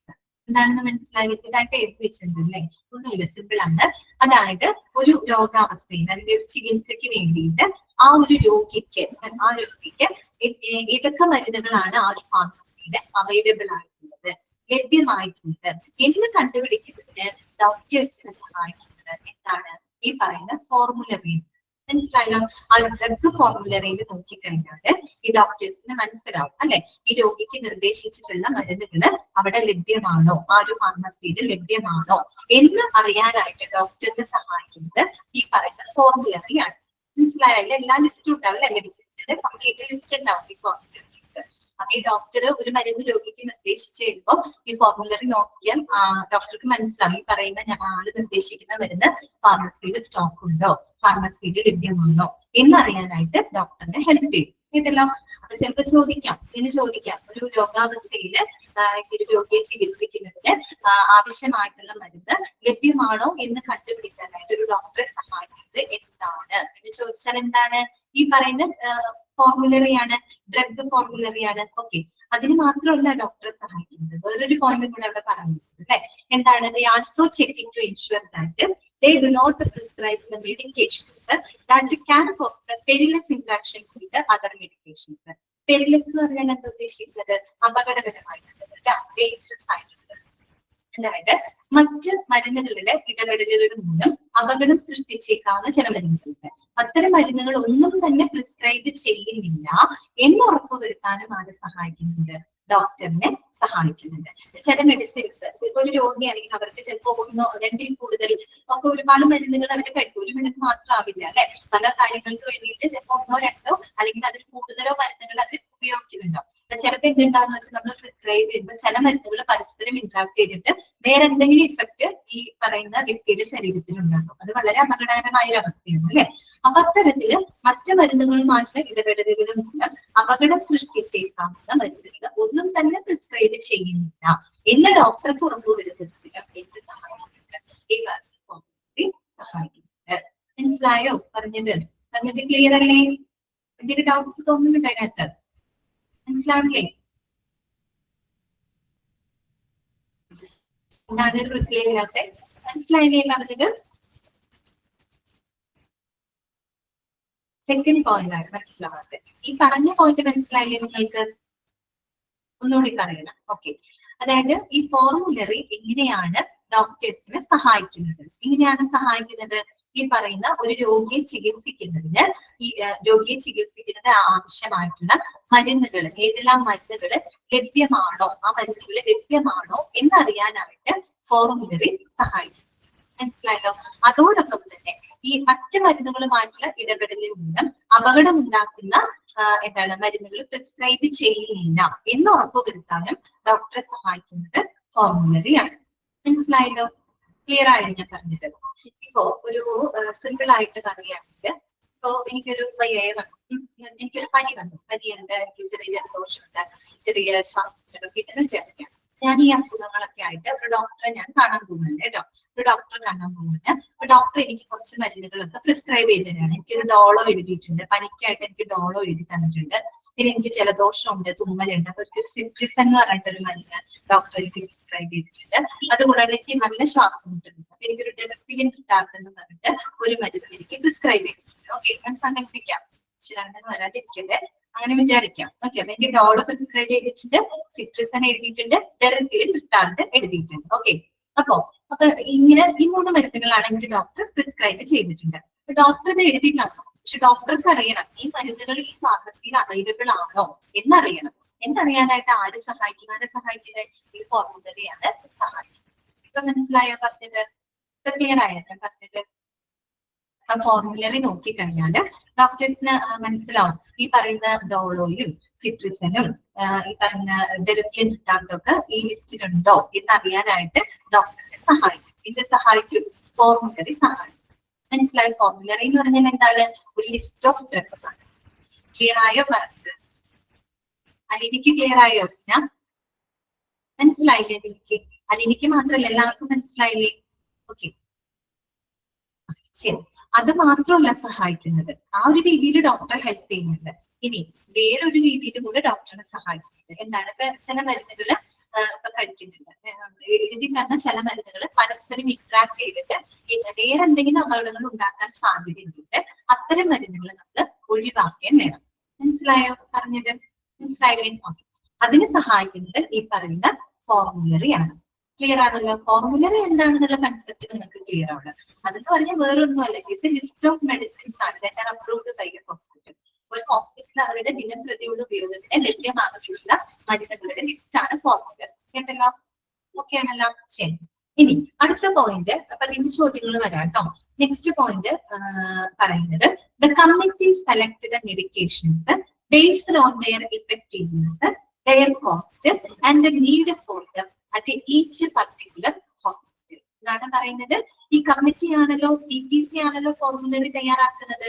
അപ്പൊ ഈ ഫോർമുലറിയിൽ ഉൾപ്പെടുത്തേണ്ട മരുന്നുകള് ഈ പറയുന്ന കമ്മിറ്റി എന്തിന്റെയൊക്കെ അടിസ്ഥാനത്തിലാണ് തെരഞ്ഞെടുക്കുന്നത്? ചുമ്മാതാണ് ഒരു മരുന്ന് തെരഞ്ഞെടുത്ത് ഇടുന്നത്? അല്ല, അതിന് 3 ഫാക്ടേഴ്സിനെ ബേസ് ചെയ്തിട്ടാണ് അവർ ആ ഒരു മരുന്നുകളെ തെരഞ്ഞെടുക്കുന്നത്. ഏതൊക്കെയാണ്? ഒന്ന്, ഇഫക്റ്റീവ്നെസ്. എന്താണ്? ഇഫക്റ്റീവ്നെസ് ഓഫ് ദ ഡ്രഗ്, അല്ലെ? ആ ഒരു ഡ്രഗിന് എത്രത്തോളം ഫലപ്രാപ്തിയുണ്ട്, ആ ഒരു ഇഫക്റ്റീവ്നെസ്സിന് എന്താ പറയാ ബേസ് ചെയ്തിട്ട്. ഇതെന്താണ്? കോസ്റ്റ്, അല്ലെ? കോസ്റ്റ് ഓഫ് ദ ഡ്രഗ്, അത് വളരെ ഇമ്പോർട്ടന്റ് ആണ്, അല്ലെ? ആ ഒരു ഡ്രഗിന് എത്ര പ്രൈസ്, എത്ര വില വരുന്നുണ്ട്, ആ ഒരു ഫാക്ടർ. പിന്നെ ലാസ്റ്റ് എന്താ നമ്മൾ പറഞ്ഞത്? Need for the each particular hospital, അതായത് need for that particular drug. ആ ഒരു പ്രത്യേക മരുന്ന് ആ ഒരു ഹോസ്പിറ്റലിൽ എത്രത്തോളം ആവശ്യമായിട്ട് വരുന്നുണ്ട്, അതിന്റെ ആവശ്യകത എത്രത്തോളം ഉണ്ട്. ഈ പറയുന്ന 3 ഫാക്ടറിനെയും അടിസ്ഥാനപ്പെടുത്തിയിട്ടാണ് ഈ പറയുന്ന DTC ഒരു മരുന്നിനെ തെരഞ്ഞെടുക്കുന്നത്. ഒരു മരുന്നിനെ അവർ തെരഞ്ഞെടുത്ത് ഈ പറയുന്ന ഫോർമുലറി ലിസ്റ്റിനകത്ത് ഉൾപ്പെടുത്തുന്നത്. ഇതൊക്കെയാണ് ആ ഫാക്ടേഴ്സ്. DTC ഒരു മരുന്ന് തെരഞ്ഞെടുക്കുന്നത് 3 കാര്യങ്ങളെ അടിസ്ഥാനപ്പെടുത്തിക്കൊണ്ടാണ്. ഏതൊക്കെയാണ് ആ 3 കാര്യങ്ങള്? ഇഫക്റ്റീവ്നെസ് ഓഫ് ദ ഡ്രഗ്, ഡ്രഗിന്റെ ഫലപ്രാപ്തി, ആ ഡ്രഗ് കഴിച്ചാൽ എത്രത്തോളം ഫലപ്രാപ്തി ഉണ്ടെന്ന് അറിയണം. പിന്നെന്താണ്? കോസ്റ്റ് ഓഫ് ദ ഡ്രഗ്, അല്ലെ? ആ ഡ്രഗിന്റെ പ്രൈസ്, അതിന്റെ വില, കോസ്റ്റ് എത്രയാണ്. മൂന്നാമത്തത് എന്താണ്? നീഡ് ഫോർ ദാറ്റ് പെർട്ടിക്കുലർ ഡ്രഗിന്റെ ഹോസ്പിറ്റൽ, ആ ഒരു ഹോസ്പിറ്റലിനകത്ത് ഈ പറയുന്ന മരുന്നിന്റെ ആവശ്യകത എത്രത്തോളം ഉണ്ട്. ഈ പറയുന്ന 3 ഫാക്ടേഴ്സ് ഡിപ്പെൻഡ് ചെയ്തിട്ടാണ്. ക്ലിയർ ആണോ പറഞ്ഞത്? ഇത്രയേ ഉള്ളൂ അതിനകത്ത്. ഹോസ്പിറ്റൽ ഫോർമുലറി എന്ന് പറഞ്ഞാൽ വേറൊന്നുമില്ല, ഫോർമുലറി നിങ്ങൾ മനസ്സിലാക്കി. It's a list of the drugs ആണ് that is approved by a hospital. ഹോസ്പിറ്റലില് ഡെയിലി ഉപയോഗിക്കുന്നതിന് ലഭ്യമാക്കിയിട്ടുള്ള ഡ്രഗുകളുടെ ഒരു ലിസ്റ്റ് ആണ്. അത് ഏതൊരു ഫാർമസിയിൽ ഉണ്ടായിരിക്കും കേട്ടോ. ആ ഒരു ഫോർമുലറി തയ്യാറാക്കാൻ സഹായിക്കുന്നത് ആരാണ്? നമ്മുടെ കമ്മിറ്റിയാണ്, അല്ലെ? ഡ്രഗ്സ് ആൻഡ് ഫാർമസ്യൂട്ടിക്കൽ കമ്മിറ്റിയാണ്. ആ കമ്മിറ്റി എന്ത് ചെയ്യുന്ന അറിയാമോ? അവർക്കറിയാം ആ ഫാർമസിയിൽ സ്റ്റോക്ക് ചെയ്ത മരുന്നുകളുടെ ലിസ്റ്റ് ഫോർമുലറി ആരുടെ പക്കലുണ്ടാവും? ഈ കമ്മിറ്റിയുടെ പക്കലുണ്ടാവും. അവരെന്ത് ചെയ്യുന്ന വെച്ചാൽ ഈ ഫോർമുലറിയുടെ എല്ലാ വിവരങ്ങളും ശേഖരിച്ചിട്ട് ആവശ്യാനുസരണ മാറ്റങ്ങൾ വരുത്തുന്നതിന് വേണ്ടിയിട്ട് ഡെയിലി അവരെന്ത് ചെയ്യും? മീറ്റ് ചെയ്യും, യോഗങ്ങൾ അത് ചെയ്യും. അതിനനുസരിച്ച് അത് തീരുമാനങ്ങൾ എടുത്ത് പല മാറ്റങ്ങൾ അതിനകത്ത് വരും. പിന്നെ നമ്മൾ മനസ്സിലാക്കിയത് ഒരു ഡോക്ടേഴ്സിന്, അല്ലെ, ഡോക്ടേഴ്സിന് ഒരു രോഗിയുടെ ചികിത്സിക്കുന്നതിന് വേണ്ടിയിട്ട് ഏതെല്ലാം മരുന്നുകൾ ലഭ്യമാണ് എന്ന് കണ്ടുപിടിക്കാൻ സഹായിക്കുന്നത് ഈ ഒരു ഫോർമുലറിയാണ്. അത് മാത്രമല്ല മറ്റ് മരുന്നുകളുടെ ഇടപെടലുകൾ മൂലം അപകടമുണ്ടാകുന്ന മരുന്നുകൾ ഒന്നും തന്നെ പ്രിസ്ക്രൈബ് ചെയ്യുന്നില്ല എന്ന് ഉറപ്പുവരുത്താൻ ഡോക്ടറെ സഹായിക്കുന്നത് ഈ പറയുന്ന ഫോർമുലയാണ്. പിന്നെ നമ്മൾ പറഞ്ഞു DTC ഒരു മരുന്നിനെ തെരഞ്ഞെടുക്കുന്നത് 3 ഫാക്ടേഴ്സിനെ ബേസ് ചെയ്തിട്ടാണ്. ഇഫക്റ്റീവ്നെസ് എന്ന് പറഞ്ഞാൽ അതിന്റെ ഫലപ്രാപ്തിയാണ് കേട്ടോ. ആ ഫലപ്രാപ്തി, ഒരു മരുന്ന് നമ്മൾ കഴിക്കുമ്പോൾ അത് എത്രത്തോളം ഫലപ്രദമാണ് നമ്മുടെ ശരീരത്തിന് അതറിയണ്ടേ. വലിയ ഫലപ്രദമല്ലാത്ത മരുന്നാണെങ്കിൽ അത് കഴിക്കേണ്ട ആവശ്യമില്ല അല്ലെ. ആ ഒരു ഇഫക്റ്റീവ്നെസ് നമ്മൾ മനസ്സിലാക്കണം. പിന്നെ അതിന്റെ കോസ്റ്റ്, അല്ല ആ മരുന്നിന്റെ വില എന്ന് പറയുന്ന ഒരു റീസണബിൾ വിലയെ പാടുള്ളൂ. എല്ലാവർക്കും അഫോർഡബിൾ ആയിട്ടുള്ള ഒരു കോസ്റ്റിലാണ് അത് നമ്മൾ പ്രൊവൈഡ് ചെയ്യുന്നത്. പിന്നെ എന്താണ് need for that particular drug അല്ലെ. ഓരോ ഹോസ്പിറ്റലിലും ആ ഒരു ഡ്രഗിന്റെ ആവശ്യകത എത്രത്തോളം വരുന്നുണ്ട്, എത്രത്തോളം ആവശ്യമായിട്ട് വരും അല്ലെ. അപ്പൊ അതും അനുസരിച്ചുകൊണ്ട് വേണം ഒരു ഡ്രഗ് നമ്മൾ തിരഞ്ഞെടുക്കാൻ. അധികം ആളുകൾ ഓപ്റ്റ് ചെയ്യാത്ത അല്ലെങ്കിൽ അധികം ആളുകൾക്ക് പ്രിസ്ക്രൈബ് ചെയ്യാത്ത മരുന്നാണെങ്കിൽ പിന്നെ അത് ഫാർമസിയിൽ സൂക്ഷിക്കേണ്ട ആവശ്യമില്ല. ഏറ്റവും കൂടുതൽ ഡിമാൻഡുള്ള മരുന്നുകൾ വേണം നമ്മൾ ഫാർമസിയിൽ സൂക്ഷിക്കാനായിട്ട്. ക്ലിയർ ആണോ പറഞ്ഞത്? ക്ലിയർ ആയില്ലേ? ഓക്കെ ആ ശരി. അപ്പൊ നമുക്ക് ഇന്ന് ഇത്രയും പറഞ്ഞാൽ മതി. അധികം അടുത്ത കാര്യങ്ങള് കാരണം എന്താണെന്ന് വെച്ചാൽ ഈ ഇൻറ്റേക്കിംഗ് ഓഫ് ഡ്രഗ്സ് ഉണ്ടല്ലോ, അത് നമുക്ക് മനസ്സിലാക്കുന്നത് കുറച്ച് ശ്രദ്ധിച്ചിരിക്കണം കേട്ടോ. അത് ശ്രദ്ധിച്ചാൽ തന്നെ മനസ്സിലാവുള്ളൂ. അപ്പൊ നമ്മൾ ഇന്ന് പഠിച്ച കാര്യങ്ങൾ ഒന്നുകൂടെ ഞാൻ കൺക്ലൂഡ് ചെയ്യാണ്, കൺക്ലൂഡ് ചെയ്ത് പറയാണ്. എന്തൊക്കെയാ നമ്മൾ ഇന്ന് പഠിച്ചത്? സ്റ്റാഫിംഗ് നമ്മൾ കണ്ടു അല്ലെ. സ്റ്റാഫിംഗിൽ ഓർക്കേണ്ട പോയിന്റ്സ് ആണ് കേട്ടോ പറയുന്നത്, അതൊന്ന് പ്രത്യേകം ശ്രദ്ധിക്കാം. ഒന്നാമത്തത് നമ്മൾ പറഞ്ഞത് ഒരു ഡ്രഗ്സ് ആൻഡ് ഫാർമസ്യൂട്ടിക്കൽ കമ്മിറ്റി, ഒരു ഫാർമസി സംബന്ധമായിട്ടുള്ള തീരുമാനങ്ങൾ എടുക്കാനായിട്ട് ഒരു കമ്മിറ്റി ഉണ്ടാവും. ആ കമ്മിറ്റിയുടെ പേരാണ് DTC, drugs and pharmaceutical services. പിന്നെ പറഞ്ഞ ഏറ്റവും ഇമ്പോർട്ടന്റ് പോയിന്റ് ആണ് number of requirement of the pharmacist എന്ന് പറയുന്നത് depends upon the bed strength. ബെഡിന്റെ സ്ട്രെങ്തിനെ ആശ്രയിച്ചുകൊണ്ടാണ് ആ ഒരു ഹോസ്പിറ്റലിൽ എത്ര ഫാർമസിസ്റ്റ് വേണമെന്ന് തീരുമാനിക്കുന്നത് കേട്ടോ. കണ്ട് ചെയ്യേണ്ട ആ ടാബ്ലർക്കോണോട് 50 ബെഡ്സ് ആണെങ്കിൽ 3, 100 ആണെങ്കിൽ 5, 200 ആണെങ്കിൽ 8, 300 ആണെങ്കിൽ 10 and 500 ബെഡ് സ്ട്രെങ്ത് ആണെങ്കിൽ 15 ഫാർമസിസ്റ്റ് ആണ് റിക്വയർഡ്. പിന്നെ നമ്മൾ അവരുടെ ഫ്ലോ ചാർട്ട് കണ്ടു. ടോപ്പിൽ ആരാണ്? Medical director. അതിന്റെ തൊട്ടിലാരാണ്? Chief pharmacist. അദ്ദേഹത്തിന്റെ ക്വാളിഫിക്കേഷൻ എന്താണ്? MPharm ആണ് അല്ലെ, മാസ്റ്റർ ഓഫ് ഫാർമസി ആണ്. ഇനി അദ്ദേഹത്തിന്റെ അണ്ടറിൽ 4 ഫാർമസിസ്റ്റുകൾ ഉണ്ട്. പക്ഷെ അവരെല്ലാവരും ചെയ്യുന്നത് ഡിഫറെന്റ് ഡ്യൂട്ടീസ് ആണ്. അതിലൊന്ന് ഡ്രഗ് ഡിസ്ട്രിബ്യൂഷൻ ഡിപ്പാർട്ട്മെന്റ് ഹാൻഡിൽ ചെയ്യുന്ന ഫാർമസിസ്റ്റ്, യോഗ്യത B.Pharm. Okay, medical store handle ചെയ്യുന്ന ഒരു ഫാർമസിസ്റ്റ്, യോഗ്യത B.Pharm അല്ലെങ്കിൽ B.Pharm തന്നെയാണ് കേട്ടോ. പിന്നെ നമ്മൾ പറഞ്ഞത് ഡിസ്പെൻസിങ് അല്ലെ, ഡിസ്പെൻസിങ് ഫാർമസിസ്റ്റുകൾ 2 പേരാണ് പറഞ്ഞത്. അവരുടെ യോഗ്യത B.Pharm അല്ലെങ്കിൽ B.Pharm ആണ്. ലാസ്റ്റ് പറഞ്ഞത് കുറച്ചും കൂടെ കണ്ടുള്ള ഒരു ജോലിയാണ് അല്ലെ, ക്വാളിറ്റി കൺട്രോൾ ആണ്, മരുന്നുകളുടെ ഗുണനിലവാര പരിശോധന. അത് ചെയ്യുന്നത് ഒരു MPharm യോഗ്യതയുള്ള ഫാർമസിസ്റ്റ് ആണ്. 2 MPharms ആണ് അവിടെ വരുന്നത് കേട്ടോ. ഒന്ന് ചീഫ് ഫാർമസിസ്റ്റും ഇനി ക്വാളിറ്റി കൺട്രോൾ ഫാർമസിസ്റ്റ്. അവർക്കാണ് MPharm യോഗ്യത വരുന്നത്. ബാക്കി എല്ലാവർക്കും B.Pharm ആണ് കേട്ടോ. പിന്നെ നമ്മൾ ഈ കമ്മിറ്റിയുടെ ഒരു മെമ്പേഴ്സിന്റെ കാര്യം പറഞ്ഞു. കമ്മിറ്റിയുടെ ചെയർമാൻ സ്ഥാനം വഹിക്കുന്നത് മെഡിക്കൽ സൂപ്പറിൻറ്റൻഡന്റ് ആണ്. സെക്രട്ടറി സ്ഥാനം വഹിക്കുന്നത് ആരാണ്? ചീഫ് ഫാർമസിസ്റ്റ് ആണ്. അതുകൂടാണ്ട് എല്ലാ ഡിപ്പാർട്ട്മെന്റിന്റെയും ഹെഡുകളും നഴ്സിംഗ് സൂപ്രണ്ടൊക്കെ അതിലൊരു മെമ്പർ ആയിരിക്കും കേട്ടോ, ഒരു മെമ്പർ ആയിരിക്കും. നമ്മൾ കൂടുതൽ നോട്ട് ചെയ്യേണ്ട ചെയർമാൻ ആരാണെന്നും, ചെയർമാൻ സ്ഥാനം വഹിക്കുന്നത് സൂപ്രണ്ടന്റ് ആണെന്നും, സെക്രട്ടറി സ്ഥാനം വഹിക്കുന്നത് ചീഫ് ഫാർമസിസ്റ്റ് ആണെന്നും പഠിച്ചു വെക്കണം. പിന്നെ നമ്മൾ DTCയുടെ ഫംഗ്ഷൻസ് ആണ്. എന്തൊക്കെയായിരുന്നു? ഡ്രഗ് ഫോർമുലറി തയ്യാറാക്കുക, അതിനനുസരിച്ച് മാനുഫാക്ചറിങ് സപ്ലൈസിനെയും പിന്നെ മോഡൽ പ്രൊക്യൂർമെന്റും തെരഞ്ഞെടുത്ത് വെക്കുക. പിന്നെ ഓൾഡ് ഡ്രഗ്സിനെ മാറ്റി പുതിയ ഡ്രഗ്സുകൾ കയറ്റുക. അതിൽ പിന്നെ നമ്മൾ ഫാർമസിയിലേക്ക് സപ്ലൈ ചെയ്യുന്നതായിട്ടുള്ള മരുന്നുകളുടെ ആ ഒരു ലിസ്റ്റ് അത് കീപ്പ് ചെയ്യുക. ഫാർമസിക്ക് ആവശ്യമായിട്ടുള്ള നയങ്ങൾ രൂപീകരിക്കുക, അതിന് കൃത്യമായിട്ട് വിലയിരുത്തുക.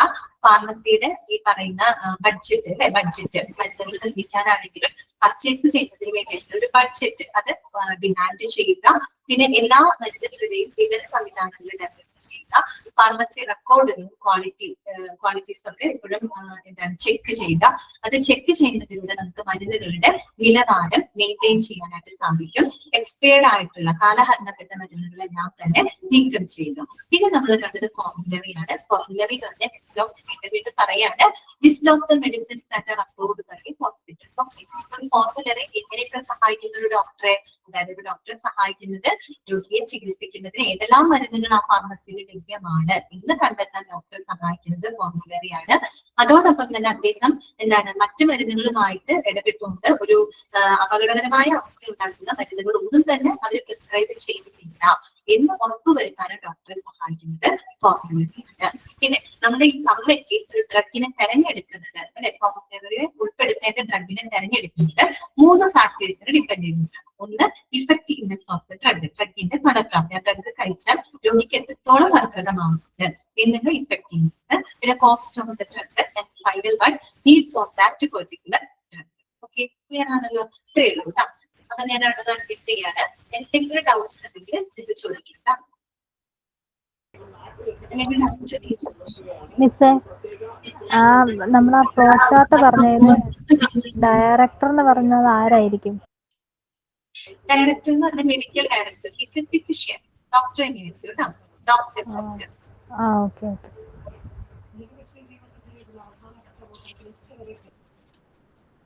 മനസ്സിലായി? നിങ്ങൾ ആ ഫ്ലോ ചാർട്ട് ബൈ ഹാർട്ട് ചെയ്താൽ മതി. അതിൽ കൂടുതലൊന്നും നിങ്ങൾ പഠിക്കാനൊന്നും പോകണ്ട. നിങ്ങൾക്ക് ആവശ്യത്തിലേറെ പഠിക്കാനുണ്ട്. അതിലുള്ളത് മാത്രം നിങ്ങൾ പഠിച്ചാൽ മതി. ഞാനിത് ഇങ്ങനെ കൂടുതൽ പറയണത് എന്താണെന്ന് വെച്ചാൽ നിങ്ങളുടെ മനസ്സിലേക്ക് അത് കിട്ടാൻ വേണ്ടിയിട്ടാണ്. നമ്മൾ കൂടുതൽ ചില കാര്യങ്ങൾ പറയുന്നത് നിങ്ങളുടെ മനസ്സിൽ ഓർക്കും. ആ മിസ് അങ്ങനെയൊക്കെ പറഞ്ഞിരുന്നു വിചാരിച്ച് നിങ്ങൾ ഓർക്കും. അതിന് വേണ്ടിയിട്ടാണ് കേട്ടോ. കൂടുതൽ എന്താ ആവശ്യമില്ലാത്ത പഠിച്ച് കഥ പോയിട്ട്. ഓക്കെ, അപ്പൊ ശരി കേട്ടോ. നമുക്ക് ഇന്നത്തെ ക്ലാസ് വൈൻഡ് അപ്പ് ചെയ്യാം. ഡൗട്ട്സ് ഒന്നുമില്ലല്ലോ? ഡൗട്ട്സ് ഒന്നുമില്ലല്ലോ? അപ്പൊ വൈൻഡ് അപ്പ് ചെയ്യാം കേട്ടോ. ഓക്കെ, എന്നാ thank you. Thank you miss.